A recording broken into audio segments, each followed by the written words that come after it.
Первый подбитый американский истребитель F-35 в небе над Ираном. Несмотря на повреждения, борт успешно приземлился на базе.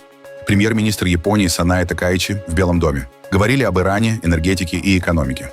Нетаньяху предлагает создать альтернативные маршруты поставок нефти и газа в обход Ормузского пролива. А Турция передает дружеские советы Ирану. Дания готовилась защищать Гренландию. Подготовка проводилась под прикрытием учений, но Трамп потом передумал и напал на Иран.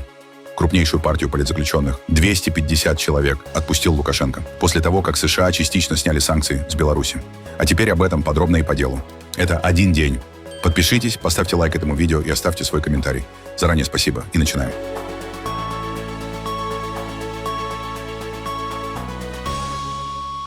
Американский истребитель F-35 совершил аварийную посадку на одной из авиабаз на Ближнем Востоке, сообщает CNN со ссылкой на источники.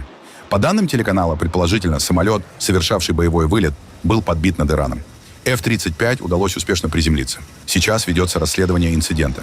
К слову, это первый случай с начала войны, когда Ирану удалось подбить американский самолет. F-35, истребитель пятого, последнего поколения, стоимость одного такого самолета составляет около $100 миллионов. В войне с Ираном F-35 используют как США, так и Израиль. Израиль впервые атаковал иранские военно-морские силы в Каспийском море. По заявлению Цахал уничтожены до 5 судов, включая ракетные корабли. Также под удар попали штаб и судоверфь. Часть целей находилась в море во время атаки. Сообщается, что на одном из судов перевозились беспилотники и электроника.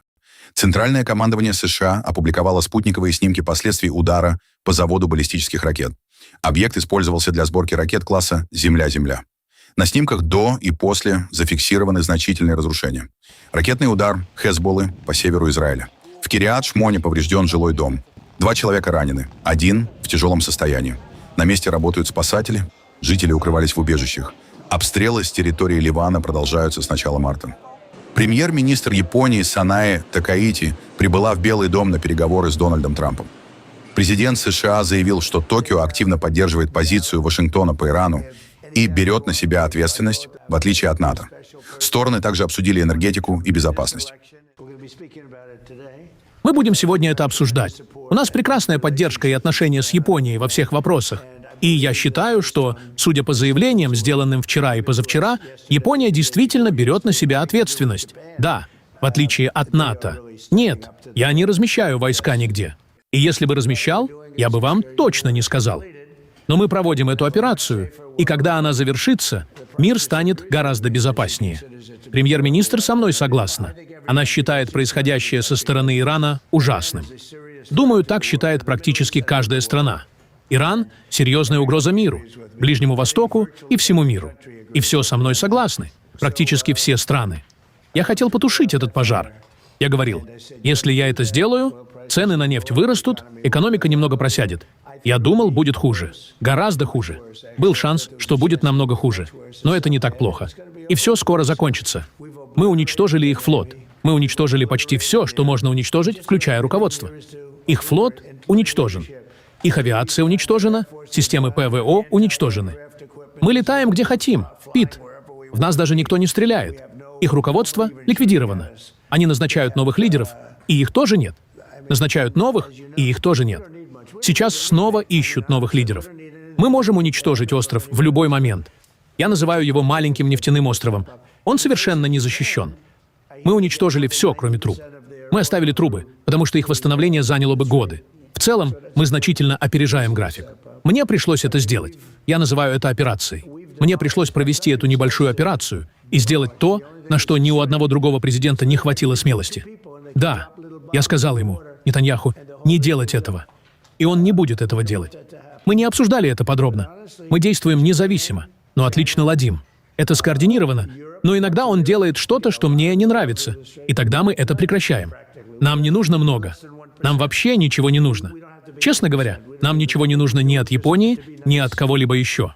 Но я считаю правильным, чтобы другие страны тоже брали на себя ответственность. В случае Японии более 90% их нефти проходит через пролив. Это серьезная причина действовать. Мы практически не используем этот пролив, меньше 1%. Мы могли бы вообще его не использовать. Мы защищаем пролив ради других. А НАТО не хочет помогать нам его защищать, хотя именно им он нужен. Сейчас они стали гораздо любезнее, потому что видят мое отношение. Но, по-моему, уже поздно. Великобритания хочет отправить авианосцы сейчас. А я сказал, они нужны были до войны, а не после победы. Буквально за 2 недели мы уничтожили их флот, их авиацию. Все технологии уничтожены. Связь уничтожена. Руководство уничтожено. В остальном у них все отлично. Спасибо, Дональд, за приглашение сегодня в Белый дом. Мой визит очень своевременный, учитывая текущую ситуацию. Я твердо верю, что только вы, Дональд, можете добиться мира во всем мире. Сейчас ситуация на Ближнем Востоке и во всем мире характеризуется крайне сложной обстановкой в сфере безопасности. И мировая экономика сейчас находится на пороге серьезного удара из-за этих событий. Что касается ситуации вокруг Ирана, разработка им ядерного оружия ни в коем случае не должна быть допущена. Именно поэтому Япония призывает Иран к этому и взаимодействует с другими партнерами по всему миру. Япония осуждает действия Ирана, включая атаки на соседние регионы и фактическое закрытие Ормузского пролива. Наш министр иностранных дел Матеги также напрямую общался с иранским коллегой и призвал Иран прекратить такие действия. Обстановка безопасности в Индо-Тихоокеанском регионе также становится все более напряженной. Дональд, вы проявили глубокое доверие к Японии и неизменную приверженность Союзу Японии и США. Еще раз большое спасибо. Сегодня я рассчитываю обсудить, как мы можем сотрудничать, чтобы сделать наши страны, Японию и США, сильнее и более процветающими. Я также привезла конкретные предложения по стабилизации мирового энергетического рынка. Сегодня я особенно хочу обсудить наше сотрудничество в сфере экономической безопасности в таких важных областях, как энергетика и редкоземельные минералы. Также я надеюсь обсудить, как мы можем укрепить наши экономики в будущем. У нас сегодня будут хорошие переговоры. Думаю, в основном о торговле, потому что я хочу значительно расширить торговлю. Япония – крупный покупатель нашей энергии, нефти и газа, особенно с Аляски, потому что Аляска, хотите верьте, хотите нет, очень близко. Гораздо ближе, чем любой другой источник. Да, там немного холоднее, но это короткое путешествие. Это то, что мы обсудим. Мы будем обсуждать торговлю, и значительная часть разговоров будет посвящена энергетике. Большое спасибо всем. На встрече в Белом доме Дональд Трамп вновь решил, что дипломатия — это почти как стендап. Отвечая на вопрос о том, почему союзников не предупредили об ударах по Ирану, президент США неожиданно вспомнил Перл-Харбор и в шутливой форме поинтересовался у японской стороны, почему его, собственно, тогда тоже не предупредили. Юмор, мягко говоря, оказался специфическим.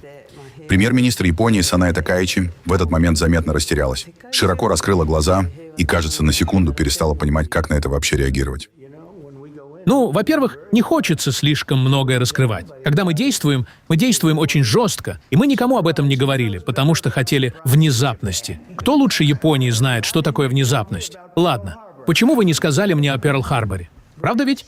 Он задает мне вопрос. Нет, я думаю, вы верите во внезапность даже больше, чем мы. И у нас была внезапность. И мы ее использовали. И благодаря этой внезапности мы за первые 2 дня уничтожили, вероятно, 50% того, что планировали, и даже больше, чем ожидали. Премьер-министр Израиля Биньямин Нетаньяху заявил, что Иран утратил способность обогащать уран после серии авиаударов. При этом доказательств представлено не было. Прежде всего, я просто хочу сказать, я жив, и вы все тому свидетели. Мы действуем сейчас не только для уничтожения баллистических ракет и оставшихся элементов ядерной программы осталось очень мало, но и для уничтожения отраслей, которые обеспечивают производство этих программ. И уже сейчас, спустя 20 дней, я могу сказать, сегодня у Ирана нет возможности обогащать уран и нет возможности производить баллистические ракеты. Мы продолжаем демонтировать эти возможности. Мы полностью их уничтожим до основания. Слишком рано говорить, воспользуется ли иранский народ условиями, которые мы создаем, чтобы выйти на улицы. Я надеюсь, что да. Мы действуем, чтобы это произошло, но в конечном итоге это зависит только от них. Вопрос в том, будут ли созданы условия для таких перемен. Думаю, пока рано говорить. В конечном счете, как я уже сказал, все зависит от иранского народа. Выбрать момент и воспользоваться им. Мы можем создать условия, но они должны, так сказать, взорвать эти условия в определенный момент. Часто говорят, что нельзя выиграть и нельзя совершить революцию только с воздуха. Это правда. Только с воздуха это сделать нельзя. Но многое можно сделать с воздуха, и мы это делаем. Однако необходим и наземный компонент. Существует множество вариантов такого наземного компонента, и я позволю себе не раскрывать их все. Я думаю, что нужно создавать альтернативные маршруты. Вместо прохождения через узкие места, Ормузский пролив и пролив Баб-эль-Мандеб, для транспортировки нефти можно просто проложить нефтепроводы и газопроводы на запад через Аравийский полуостров, прямо в Израиль, к нашим портам в Средиземном море. И тогда вы навсегда избавитесь от этих узких мест. Это вполне возможно. Я считаю, что это станет реальным изменением, которое последует после этой войны. Но я также думаю, что эта война закончится гораздо быстрее, чем многие предполагают. Скажу две вещи. Факт номер один. Израиль действовал в одиночку против газового комплекса Асалуе. Факт номер два. Президент Трамп попросил нас воздержаться от дальнейших атак, и мы воздерживаемся. И я хочу завершить вступительное слово еще одной фейковой новостью. Будто Израиль якобы втянул США в конфликт с Ираном. Кто-нибудь действительно думает, что можно указывать президенту Трампу, что ему делать? Да ладно. Министр иностранных дел Турции Хакан Фидан заявил в четверг, 19 марта, что Турция передает Ирану дружеские советы не распространять войну с США и Израилем на Ближний Восток, добавив, что атаки Тегерана на страны региона являются неприемлемыми. Мы также должны четко напомнить Ирану об исторической ответственности, которую он несет в этот крайне чувствительный момент. Независимо от оправданий, атаки Ирана на страны региона подрывают основы региональной стабильности и являются неприемлемыми. Мы ведем переговоры как с американцами, так и с иранцами. Прежде всего, мы пытаемся понять их позиции. В нынешних условиях мы ищем способы не допустить дальнейшего ухудшения ситуации. Общаясь с Ираном, мы пытаемся предотвратить распространение войны. Сам Иран подвергается атакам, но это не может служить оправданием для нападений на страны региона. Это еще больше углубляет раскол, распространяет войну и усиливает кризис. Мы постоянно даем Ирану самые искренние и дружеские советы как ответственному государству. Единственным пунктом повестки было то, как остановить атаки Ирана на регион. И страны региона, которые напрямую и серьезно подвергаются этим атакам, провели встречу, чтобы получить советы от братских стран, таких как мы, о необходимых мерах. Никогда не ставьте против Дональда Трампа. Но, похоже, даже его политическая инерция может дать сбой. Об этом пишет The Economist, анализируя возможный конфликт США с Ираном. По оценке издания, именно эта война способна стать самым серьезным испытанием для второго президентского срока Трампа. Даже краткий конфликт может изменить политическую траекторию, а затяжная война — подорвать позиции Белого дома. Речь идет не только о военной стратегии. Как отмечается, под ударом оказываются ключевые сильные стороны Трампа. Его способность формировать собственную реальность, давить на союзников и удерживать контроль над республиканской партией. Несмотря на заявление о победе, ситуация остается далекой от завершения. Иран сохраняет устойчивость и параллельно наносит удары по глобальной энергетике. Атаки в районе Ормузского пролива уже привели к резкому росту цен на нефть, выше $110 за баррель. Фактически Тегеран превращает энергорынок в инструмент давления. И, как подчеркивает издание, в этой конфигурации время может играть именно на его стороне. Тем временем союзники США все менее охотно следуют за Вашингтоном. Попытки Трампа привлечь их к обеспечению безопасности судоходства не дали результата. Растет напряжение и внутри страны. Часть республиканцев и сторонников движения МАГА критикуют войну, указывая на потери и рост цен на топливо. Экономический фактор становится ключевым. Ухудшение ситуации и риск рецессии могут серьезно ударить по позициям президента накануне промежуточных выборов. На этом фоне, как предупреждает The Economist, Трамп может пойти на более жесткие шаги, как во внешней политике, так и внутри страны. Ведь его политика во многом строится на ощущении победы. И если это ощущение исчезает, последствия могут быть непредсказуемыми. Франция и Германия призывают к сдержанности на фоне конфликта на Ближнем Востоке. Лидеры ЕС выступают против эскалации, настаивают на защите гражданской инфраструктуры и поддерживают лишь ограниченные меры в энергетике. Дискуссия о ценах на энергию была гораздо более спорной. Председатель Европейской комиссии, на мой взгляд, предложила весьма разумные варианты того, как сдержать цены в краткосрочной перспективе. Однако я, вместе с другими, предостерег от фундаментального вмешательства в систему торговли выбросами. Эта система — большой успех. Она существует уже 20 лет, и является рыночным и технологически нейтральным механизмом. Мы не ставим ETS под сомнение. Меры, которые должны быть введены для отдельных государств-членов, особенно затронутых высокими ценами на энергию, используя нашу формулировку, должны быть точечными, целевыми и временными. Мы считаем это правильным подходом. Комиссия также предложит некоторую донастройку ETS до июля 2026 года, но это лишь корректировки, а не фундаментальные изменения. Мы договорились в Европейском Совете, что риски дальнейшей эскалации в регионе значительны. Глобальные последствия, вплоть до Соединенных Штатов Америки, серьезны. Именно поэтому мы все хотим как можно скорее положить конец боевым действиям. Сейчас необходимо начать формирование нового миропорядка на Ближнем Востоке. Его ключевым элементом должна стать безопасность государства Израиль, а также безопасность стран Персидского залива. Если этот конфликт будет быстро завершен, то его последствия можно будет относительно быстро окончательно оценить.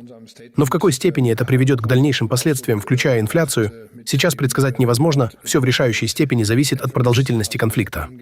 Мы вновь подтвердили это сегодня в нашем заявлении, используя формулировку «соответствующие усилия». На данный момент мы не можем сказать больше, поскольку нашей первоочередной задачей является добиться прекращения боевых действий, остановить атаки на инфраструктуру, энергетическую и гражданскую. А затем главным приоритетом станет постоянное открытие Ормузского пролива. Разумеется, я могу представить участие Германии в соответствующих мерах безопасности. Но это станет возможным только после прекращения боевых действий. Я вновь подтвердил позицию Франции в этом конфликте. Она строго оборонительная. Ее цель — защищать наших граждан и наши интересы, поддерживать наших региональных союзников, сохранять свободу судоходства и безопасность на море, а также делать все возможное для содействия деэскалации. Мы призвали к немедленному введению моратория на удары по гражданской инфраструктуре, особенно по энергетическим и водным объектам. Действительно, гражданское население, его базовые потребности и безопасность энергоснабжения должны быть защищены от любой эскалации. Я не слышал, чтобы кто-либо здесь выражал готовность вступить в этот конфликт, скорее наоборот. И я не думаю, что участие в эскалации, если она произойдет, каким-либо образом поможет решить международную ситуацию или ее последствия для наших экономик. Поэтому я считаю, что выбранная нами позиция, которая заключается прежде всего в защите международного права, стремлении быть надежными партнерами для наших союзников и тех, с кем у нас есть соглашение, а также в содействии деэскалации и обеспечении свободы судоходства, является справедливой и соразмерной. И это лучшее, что мы можем сделать. Европейский Союз направил в Украину группу экспертов для оценки состояния нефтепровода «Дружба», поврежденного в январе. По данным «Нафтогаза», специалисты должны определить масштабы разрушений и возможные сроки восстановления транзита нефти. Ранее Евросоюз предложил Киеву техническую помощь и финансирование для ремонта. Украина согласилась на эту поддержку. Поставки по трубопроводу были остановлены после удара по инфраструктуре на западе страны. Это привело к напряженности с Венгрией и Словакией, единственными странами ЕС, продолжающими получать российскую нефть через Кондружбу. Кроме того, Венгрия продолжает блокировать крупный кредит Евросоюза для Украины на сумму около 90 миллиардов евро. Этот шаг вызвал резкую реакцию в ЕС. Канцлер Германии Фридрих Мерц назвал действия Будапешта актом грубой нелояльности и предупредил о серьезных последствиях. Мы согласны, что не можем просто принять то, что произошло сегодня в Европейском Совете, и это будет иметь последствия, выходящие далеко за рамки этого отдельного инцидента. Нам придется снова обсудить этот вопрос на фундаментальном уровне, в контексте бюджета и всего, что из этого следует. У меня сложилось впечатление, что мои коллеги, которые состоят в Европейском Совете гораздо дольше, чем я, глубоко возмущены произошедшим сегодня. Это акт грубой нелояльности внутри Европейского Союза. Такого, по словам тех, кто здесь давно, раньше в такой форме не происходило. И я твердо убежден, что это оставит глубокий след. Я хотел бы, чтобы мы в конечном итоге вернулись к ситуации, когда на решения, принятые единогласно, можно действительно полагаться. Это серьезное нарушение взаимной лояльности между государствами-членами и подрывает способность Европейского Союза действовать и его репутацию в целом. Мы попросили комиссию сейчас изучить дополнительные предложения о том, как можно продолжить выплату этого кредита. Но это должны оценить комиссия, секретариат Совета и юридические службы. В любом случае, мы хотим найти способы предоставить этот кредит, и вполне возможно, что у премьер-министра Венгрии есть внутренние политические причины для блокировки выплаты. Возможно, со временем станет ясно, что это все-таки можно будет сделать. Тем временем мы постараемся поддержать Украину имеющимися у нас ресурсами. Это будет очень сложно с точки зрения времени, но мы надеемся, что здравый смысл возобладает, и однажды мы все же сможем предоставить этот кредит. По сообщениям СМИ, в январе Дания провела срочную переброску военных подразделений в Гренландию. Согласно данным источников, Вместе с личным составом доставлялись взрывчатые вещества. Предполагалось, что в случае необходимости они могли бы быть использованы для вывода из строя взлетно-посадочных полос в Нууке и Кангерлусуаке, чтобы затруднить возможную высадку американских сил. Кроме того, военные привезли запасы донорской крови из датских банков. Это рассматривалось как мера на случай потенциальных боевых столкновений. Официальная операция проходила под видом учений под названием Arctic Endurance. Однако, по информации датских журналистов, реальная цель могла заключаться в подготовке к более серьезному сценарию развития событий. Предполагается, что основной задачей было создать такие условия, при которых любая гипотетическая военная операция США стала бы слишком сложной и затратной, что могло бы удержать Вашингтон от силового варианта захвата острова.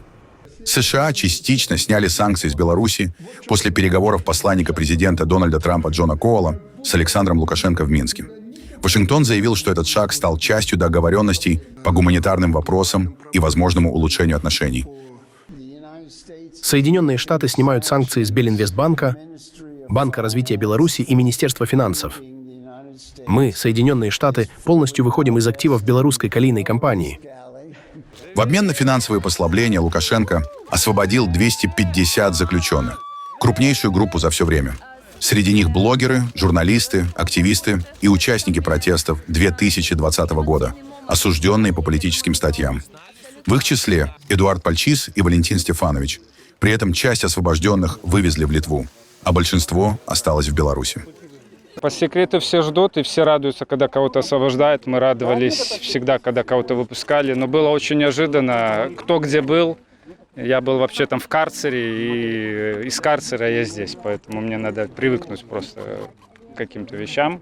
А так, мы впечатлены работой, как литовская даже таможня работала, как американские дипломаты, как все очень приятно. Но нам до конца не говорили, куда мы едем, поэтому мы до конца не знали. Поэтому это все как сюрприз большой. Вам предлагали выбрать, оставаться или уезжать? Нет, никто ничего не предлагал. То есть нам до конца не говорили, куда мы едем. Подозревал, что, возможно, со мной когда-то это произойдет. Поэтому с этой стороны, с точки зрения, я это ожидал, но, как всегда, все происходит неожиданно. Потому что утром нас забрали, вывезли. Вчера, а сегодня еще с утра я еще был в тюрьме. Я рад видеть своих знакомых и друзей, знакомых лица. Поэтому, конечно, я очень счастлив, что я на свободе, в конце концов. Почти 5 лет я находился в изоляции. 1,5 года последних я сидел в строгом режиме, в накрытой тюрьме, поэтому, конечно, я рад. Я всегда был и остаюсь патриотом своей страны. И то, что меня выкинули с моей родины, это, конечно, меня огорчает, мягко говоря. В Иране сообщили о приведении в исполнение приговора в отношении 3 мужчин. Это первые такие случаи, связанные с январскими протестами. По официальной версии, они были причастны к гибели сотрудников сил безопасности. Власти заявляют, что действовали они не в одиночку и могли быть связаны с внешними силами. Среди этих людей 19-летний Салех Мохаммади. Он занимался борьбой и уже добился серьезных результатов на национальном уровне. Тренеры называли его перспективным спортсменом. Он готовился к международным соревнованиям и рассчитывал в будущем попасть на Олимпиаду. История Салеха получила широкий отклик. Правозащитные организации обращают внимание на условия, в которых проходило следствие, и говорят о возможном давлении на задержанных. Январские протесты в стране начались на фоне экономических трудностей, но постепенно переросли в более широкое недовольство ситуацией в стране. В ответ власти усилили меры безопасности и провели масштабные задержания. Теперь эксперты обсуждают, что означают эти события и как они могут повлиять на дальнейшее развитие ситуации. В Тегеране прошла встреча женской сборной Ирана по футболу, вернувшейся из Австралии. На площади Вали-Аср собрались десятки людей. Они приветствовали спортсменок аплодисментами и размахивали флагами. Игроки вышли на сцену с цветами, им устроили торжественную церемонию с музыкой и выступлениями. Ранее несколько участниц команды подали прошение о предоставлении убежища в Австралии, опасаясь преследования на родине. Позже часть из них от этих заявлений отказалась. Команда возвращалась в Иран через Турцию. История вызвала широкий резонанс на фоне обострения ситуации в стране. Во время турнира некоторые игроки не исполнили национальный гимн, после чего в иранских СМИ их подвергли критике. Несмотря на это, в Тегеране их встретили как героев. Франция пытается снизить напряжение на Ближнем Востоке. Министр иностранных дел Жан-Ноэль Барро приехал в Ливан и встретился с президентом Жозефом Ауном и премьер-министром Навафом Саламом. Главная тема – конфликт между Хезболлой и Израилем, который за последние недели резко обострился. По данным местных властей, в Ливане погибли сотни людей, около 1 миллиона были вынуждены покинуть свои дома. Париж предлагает план Сначала прекратить огонь на 3 месяца, а затем перейти к долгосрочному соглашению о ненападении. Речь также идет о разметке границы, выводе израильских войск с части территорий и размещении международных сил для контроля ситуации. Но пока единой позиции нет.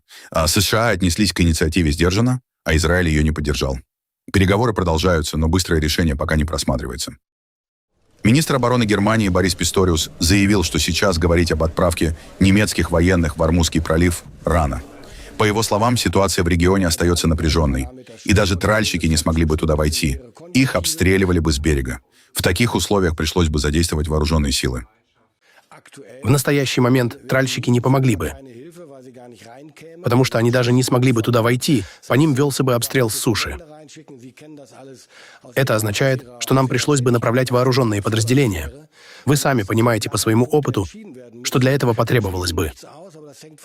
Поэтому сейчас это вовсе не тот вопрос, по которому нужно принимать решение. Мы ничего не исключаем, но это зависит от ситуации после прекращения огня, от военной обстановки и от ситуации с безопасностью в регионе. Кроме того, мы могли бы участвовать только в рамках международного мандата или международного сотрудничества и при условии одобрения Бундестага. Здесь слишком много условностей, прошу это учитывать. Очевидно, что это не решение, которое нужно принимать сегодня. Испания срочно выводит своих военных из Ирака. Причина – обострение конфликта вокруг Ирана и растущая опасность для иностранных контингентов в регионе. Часть испанских подразделений уже переброшена в Турцию. Остальных также готовят к выводу. Речь идет примерно о 300 военных, которые участвовали в миссиях против ИГИЛ и в программе НАТО по подготовке иракских сил. Наши военные в Ираке больше не находятся в Ираке. Они были переброшены в Турцию. Я не буду уточнять место по соображениям безопасности. Эти 100 военнослужащих уже не в Ираке. Они размещены в Турции. Возможно, в ближайшие дни они смогут вернуться в Испанию. Остальные военные, участвующие в миссии НАТО в Ираке, включая 200 испанцев, отправятся в Турцию, а затем в Испанию. На данный момент военные покидают Ирак, некоторые могут остаться, но сама миссия не будет перемещена внутри Ирака, они уйдут. Посмотрим, как будет развиваться ситуация. Что касается Ливана, ситуация очень тяжелая, очень тревожная. Я направила свои жалобы в Организацию Объединенных Наций, чтобы они были переданы правительству Израиля. Мы поддержали Украину, потому что это оборонительная война. Украина была атакована Путиным. В данном случае проблема в Тегеране, режиме, который, по нашему мнению, нарушает права человека, заключается в том, что другой режим, будь то США или Израиль, не может диктовать правила мира. Существуют международные законы. Испания всегда будет твердо привержена миру, правам человека и международному праву.